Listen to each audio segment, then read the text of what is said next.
Okay. Okay. Okay, so for the first question, design a circuit that computes your output equal to 5 into input. But you don't have to use the multiplier, you just have to use the adder. Then how many 4-bit adder I need, as my input is a 4-bit number and output should be how many bits so that there will be no overflow. Ma'am, 5 address will be required. Okay, first 4 all bit of add you 5 4-bit adders. 4 bit address. Okay, why you think 5 4-bit adders required?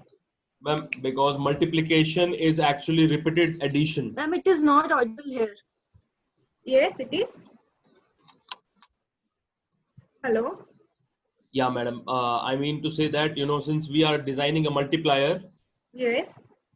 multiplication Okay. is actually repetitive addition. Yes, whatever you said, that is correct. Okay, but still, as you are a hardware engineer, okay, you have to optimize your design, right? Okay. So just think whether you can optimize it or not. Your answer of whatever you are saying, that will give correct answer, but whether it is optimized or not. Any other guy? So ma'am, you mean to say that lesser number of Yes. address are required? Yes. See what is said, using the fewest number of 4-bit adders. So if you can Ma'am, minimize, yes. 2. Okay, why 2? Ma'am, I'll be using the 2 to add 2 4-bit numbers again and again. So okay, so you are saying that you will be using some loop kind of thing. Yes, ma'am. Okay, but there you have to store your previous result. Okay. Right? Ma'am, I think True. 3 adders will be used in this. Okay, why 3? And first, one adder will compute the summation of 2 4-bit number. The other adder will compute the sum of other 2, and the result of these 2 will be added by another one. So, total of 3 adders will be required to basically Okay. sum the number of times. Okay, so whatever you were saying, let's verify that one. Okay. So see here, they particularly said 5 into A. They have not said that any 3-bit number into A. Okay. So binary value of 5 is equal to 101. Let I am taking my A equal to a 4-bit number, an arbitrary number. Okay. 1011. So if I am multiplying it, then it will be first 1 0 1 1.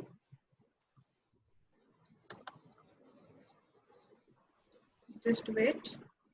Okay, then I need 0 0 0 0.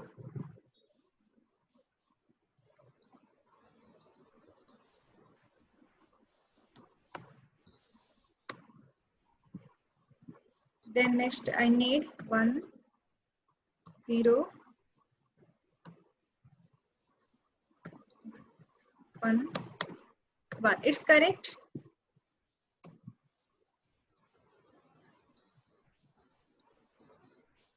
I have to add these things, right? So now, True. if I'm simple writing, it will be like 0 0 1 0 1. Sorry, 1 0 1 1 plus 1 0 1 1. Here it will be 00. So I just have to add this 6-bit number with this 6-bit. So now can you tell me how many 4-bit adder I need here? So just divide it 4-bit 4-bit. So I need one 4-bit adder to add this and another 4-bit to add this with the carry of this first adder. So total minimum 2 4-bit adders required. First 4-bit will add 1011 plus 1100, and second 4-bit adder will add 00 plus 11 plus the carry from first 4-bit adder. It's correct or wrong? All of you understood? Yes, madam. See, they have what they have said, particularly why they have written 5. You have to think in this way. They could have written A into B, but why they have particularly written 5? And they have also asked fewest. Okay, so now next question. My output will be how many bits? So that there will be no overflow. Maximum, I should take how many bits output? 4 bit, 5 bit, 6 bit, how much bit? 7, ma'am. 7. Why 7? Ma'am, since we have the 6 bits addition Yes. of, okay. Correct. We are adding here 6-bit numbers. Okay. But here if you check, okay, you just take here 1 1 and check how many bits your output is coming, because this is the maximum result I can get. Normally, if I am adding 2 6-bit numbers, then my output should be a 7-bit number to remove the overflow kind of condition. But as they have given particular condition, so you have to multiply 101 with this number. If it is a 7-bit, then I have to take 7-bit. If it is a 6-bit, then I have to take 6-bit. Okay. Okay, ma'am. Okay. So anyone, if you are not able to understand, then ask, I will explain. Okay. I mean, Ma'am, this we first have taken. part, Yes. ma'am, in first part, it is 5 ways. So you have taken four digits into 3 digits. Can you explain the logic again? See what they have asked. See the question. 5 into A. So what is the binary value of 5? 101, right? Yes, ma'am. So I have taken that only. 101 into 1011. Then I have multiplied. Okay, if you are not taking this 5, you are simple taking a 3-bit number, then some guy answered that I need 2 4-bit add 3 4-bit adders. Okay, you can think in that manner. But as they have given that you need to multiply 5 into A, so I have taken binary value of 5, and here I have taken an arbitrary value of A. Okay, ma'am. By default, we will take 4-bit number as arbitrary Yes, value. yes. Okay. So should we move to next question here? This is very simple question. What is the difference between BCD counter and mod 10 counter? The difference between BCD counter and mod 10 counter is like it will count from BCD counter will count from 0 to 9. Yes. And mod 10 counter means the states of the counter would be 10. Yes. Not Correct. the count is 0 to 9. Yes. BCD counter means it is bound to count from 0 to 9. No other states should be there. Okay, so 0 to 9. So mod 10 means it can count from 1 to 10, or it can count from 2 to 11, like this. Any counting, but number of states is equal to 10. Here, number of states is equal to 10, but it should count from 0 to 9. So you can say your BCD counter, that is one kind of mod 10 counter. So can anyone tell me the application of counter? Ma'am, ADC and DAC are like converters. We use counters. For conversion. Any other? Okay. In timer also we use counter. And another that we use mostly, that is as a frequency divider. Okay. So next question. This is the counter. It is used as a frequency divider. So I have one T flip-flop. To that T flip-flop, my input frequency is 2 kilohertz. Then what will be the output frequency? All of you please participate in answering the questions. 1 kilohertz, ma'am. Yes. 1 kilohertz. Okay. Why 1 kilohertz? Because the output giving the frequency by 2. Yes, it's correct. Okay. My one T flip-flop, it simple acts as a T flip-flop. Okay. Here, if someone is asking you this kind of question, then first ask them, okay, to that T flip-flop, whether your input is 1 or 0. If your input is equal to 0, then your output is equal to previous state only. It will not change. So here your output frequency is equal to your input frequency because my output is not changing. Next, sorry, here output frequency is not is equal to input frequency. It is like a DC kind of thing. It will not change at all. So now let I am giving my input equal to 1. Then my output will continuously toggle. So how my output will go? It will go first 0, then 1, then 0, then 1, then 0, then 1. Okay, it is like a periodic signal having 2 states. What are the 2 states? That is 0 and 1. So it will simply act as a frequency divided by 2 counter. Okay, so if input frequency is 2 kilohertz, then output frequency will be 1 kilohertz. Okay, so first you have to make sure that your T equal to 1. Then only I will get this kind of thing. So next, what is race condition and how can we avoid it? It belongs to your latch and flip-flop. There are so many race condition. In Verilog also we have race condition. So if someone is asking you, then ask them whether you are asking from hardware point of view or Verilog point of view. Okay. So here it is belonging to your latch and flip-flop. So anyone can tell me what is race condition?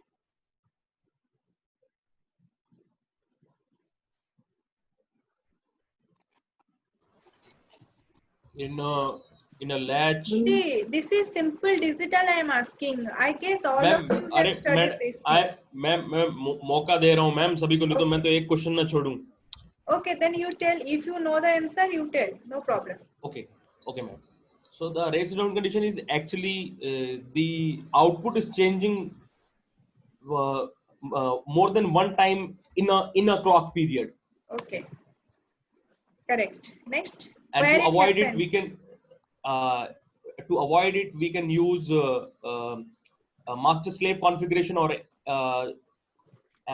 we can use extra hardware to make a edge triggered circuit. Okay, so whatever you say, that is partially correct. Okay, first you have to tell what is race around condition. Race around condition means my output, I cannot predict what will be the output. Okay, next, where it happens in JK latch or T latch, you can say. So how race around condition happens? Let this one is my clock. This clock period, this is 0 and this is let 20 nanosecond. I am using a JK flip-flop that have combinational, that have like a path delay equal to 3 nanosecond. So let I am making JK flip-flop or T flip-flop, that is equal to 1. So when J and K equal to 1, my output will continuously toggle. So let initially output is equal to 0. So here after 3, it will become 1. Then again my clock is 1. So after 3, it will become 0. Then again clock is 1, so it will toggle like this. It is happening because in latch it is label triggered. As long as my clock is high or clock is inactive, then my output will change. Like this it will change. So here I am expecting that if my previous value is 0, then next value should be 1. But I don't know how much time it is going to toggle. So I cannot predict what will be output here. It may be 1, it may be 0. Why? Because I don't know how many times it is going to toggle. So this is the race round condition in latch. So how can I avoid it? I can avoid it in 2 ways. One way is use flip-flop. Okay. As flip-flop is only edge triggered, your output will only change once at the edge. Next, whatever the latch you are using, latch total delay or path delay, I can say, propagation delay, should be greater than your clock active time divided by 2. Okay, so now here my clock active time is 20. Let I am taking this JK propagation delay is greater than 10. So now it will come to 10. After 10, it will change to 1. Then it will change to 1 after 20. So at that time, my clock is in inactive state. So it is not going to toggle more than once. But second method I cannot apply always, because if I am making the propagation delay more than unnecessary, my speed will become less. So we prefer this way. Use flip-flop instead of latch. So this is the main disadvantage of latch, that it has race round condition. So everyone understood? Yes. Ma'am, why we have taken toggling for every 3 units? Because here I have assumed that my JK propagation delay is equal to 3. Means if I am giving input at 0 nanosecond, I will get my output after 3 nanosecond. Okay. Nothing is ideal. Okay, everything it takes some time, my input to propagate to output. Okay, ma'am. This is, I have assumed that it is 3 nanosecond. Okay. Okay. Okay, so here another question related to this Ma'am? question. Yes. Ma'am, you have written the use of like latch propagation delay greater than Yes. clock period by 2. You have written like Yes. Yes. Clock active time. clock active time. Okay. Yes. Okay. So now, next here, this question is related to this flip-flop only. Design a flip-flop using 1 latch and using 2 latch. So using 2 latch, I guess all of you know that is master and slave configuration. So how can I design a flip-flop using 1 latch?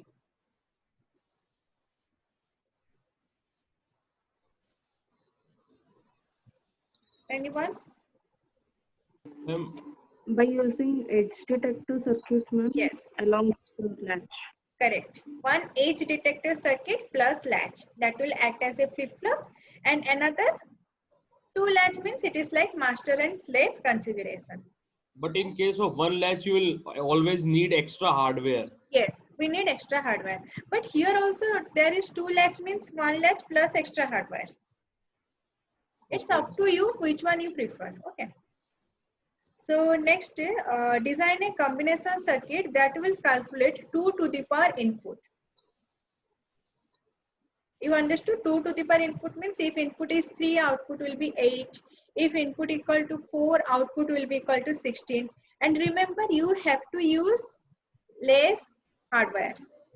Don't let's say that. Yes. You use We the can left shift use an operator. Okay. Ma'am, Anyone? Yes. Ma'am, I Left will shift use operator. XOR. I will use XOR. XOR Okay. gate, and one input I will take as with the NOT gate, and another input like simple input. You think XOR gate will give 2 to the power input? Madam, I will use left shift operator. Okay. Okay, ma'am. It will give twice only. What I'm saying is it will give twice, and for that I will use left shift operator. Yes, actually left shift operator, left shift by 1, left shift by 1, that is equal to multiplied by 2. So 2 to the power something means multiplied 2 that times. Let I want to calculate 2 to the power 3. So I have to multiply the 1. Yes. But that is we are asked to design a combinational circuit, ma'am. Shifting will be like again. Yeah, shifting is sequence. don't think that's okay. I will tell this shift operator. Okay, just wait 1 minute. Okay. So let me first complete this, then I will explain. Okay. So here it will calculate 2 to the power input. So I have to take a circuit that one input is 1 and another input that is equal to M. So my out, and I will be left shifting 1 by M. So my output is equal to 2 to the power M. Let's take some example to verify whether it is correct or not. Let I am taking my M is equal to 3. So just left shift 1 by 3. So output will be 1, 0, 0, 0. So that is equal to 8. So take M is equal to 4. So output is equal to 1 left shifted by 4. So 1, 1, 2, 3, 4. So that will be equal to 16. So it's correct.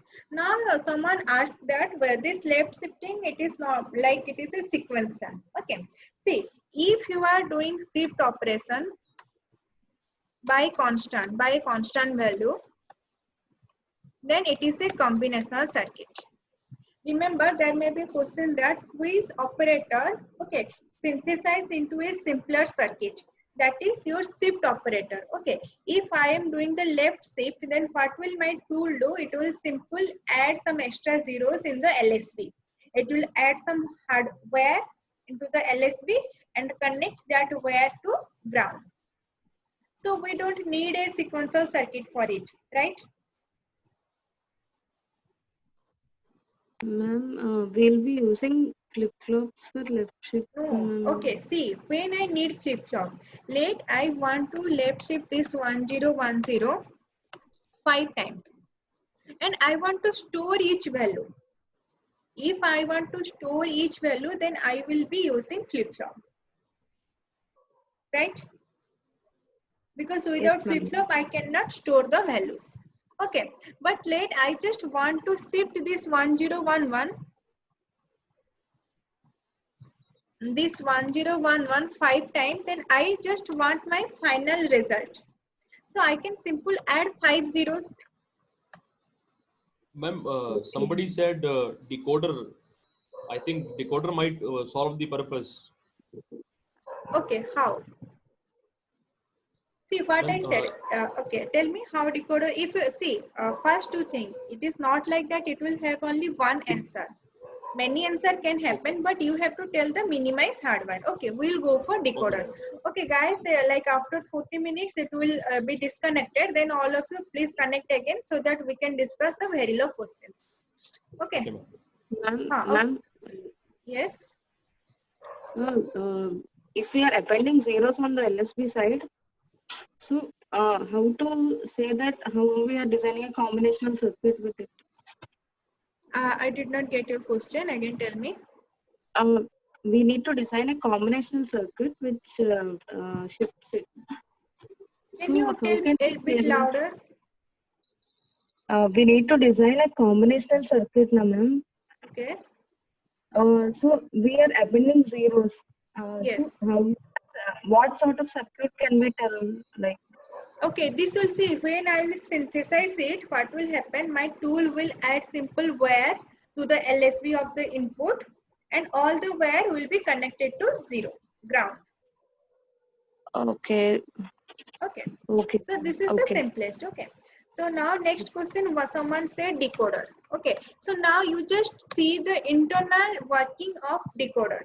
If I am giving input 0, 0, then decoder output is 0, 0, 0, 1. If I am giving input 0, 1, then it will be 0, 0, 1, 0. This one is shifted, right? See, if you are saying decoder, it's correct. Okay, now next is how you are implementing the decoder. If you say that I will draw its Boolean expression, then I will implement it, then just think. If your input size is increases, then can you write the Boolean expression for this? If let I am saying your input is 16-bit, then output will be 2 to the power 16. So can you write the truth table and draw its Boolean expression? It will be difficult. So simple here also I can write assign output is equal to 1 left shift by input. This is also a decoder code and this is reusable. That means if you are using parameter, then you can design 16-bit, 8-bit, 13-bit, any kind of input decoder. But if you are thinking that I will write the truth table and go by Boolean expression, then it will be difficult if your number of input increases. Okay. Okay. So the guy who answered understood decoder is also correct, but again just think inside the decoder also we are using this logic. Okay.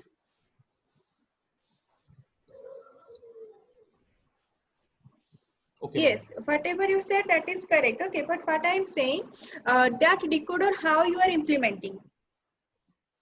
If you say that, okay, I am implementing the decoder with this shift operation, it's correct. But if you say that, okay, I will be writing the truth table, then I will be writing its Boolean expression. Okay, then just think, if your input is 16-bit, then how much will be your output, how you are going to draw the Boolean expression, and how you are going to write it. Okay, so simple, you can say this shift operator. Even if you are saying decoder, then say this decoder is implemented with this shift operator.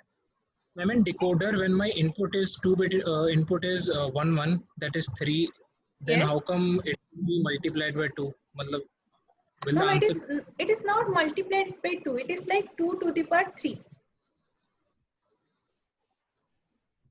What is Yes. question? It is 2 to the power. It is not multiplied. To the power I have written. Okay. Okay. So next go to application of ring counter and Johnson counter. Anyone know?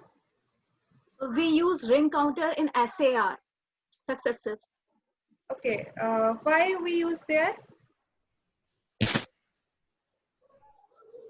Means for which purpose? Okay, let me tell this one. Maybe your answer is correct. I don't know about this SAR, but if you can explain me which purpose we are using this, then I can tell whether it is correct or wrong.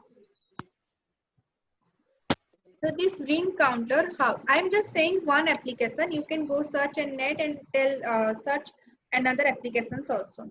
So ring counter, how the output comes 0001, then 0010, then 0100. I'm just taking 4-bit ring counter. So here at a time only one bit is 1. So we can use it as an arbiter. What is this arbiter? If in my design or in my project there are multi-master, then I need at a time only one master should be connected to slave. Not all master. That means at a time only one master should be active with respect to one slave. So I can use this ring counter to achieve that. Another is Johnson counter. So Johnson counter, how the output comes 0000, then 1000, then 1100, then 11100. Like this output comes. That means at a time, One bit is changing. yeah, at a time only one bit is changed. So I can use these two for gray encoding. Because in gray coding also at a time only one bit is changed. Okay. So and you guys please go through this ring counter, Johnson counter, how it is working, how many used state, unused state are there, how can I make a ring counter to Johnson counter and Johnson counter to ring counter. All of you studied this in your graduation, so I'm not going that much. Okay. So now this is the last question. Design a logic to check whether the input is divisible by 4 or not.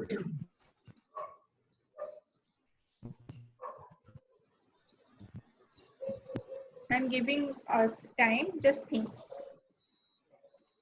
We will check the last two with the digits Yes, correct. So just if think. it is divisible.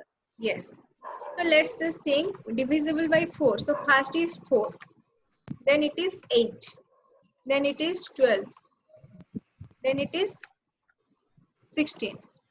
Correct? Okay. This 4. This is 8. And this is 16. Next, if I'm going to 20, then it is like 10100. So just check. Every time it is divisible by 4, first 2 bits are 00. So this is the simplest hardware. I will simple check if this first bits are 00, then it is divisible by 4. Okay. Okay. See, next I am going to start Verilog. Please, all of you, like I guess 2 or 3 guys are participating. Not all of you are trying to answer. Whether it is correct or wrong, no problem. But at least try to answer. See, in interview also, they will check your confidence level. Even if you know the answer and you are not confident, then they are not going to select you. But if you don't know answer, but you are saying confidently, at least that is okay. So that's why I'm saying whether it is wrong or correct, at least try to answer. Okay. Okay, ma'am. So I am stopping this one. We'll start again very long. Okay. Join. Okay. Okay, ma'am.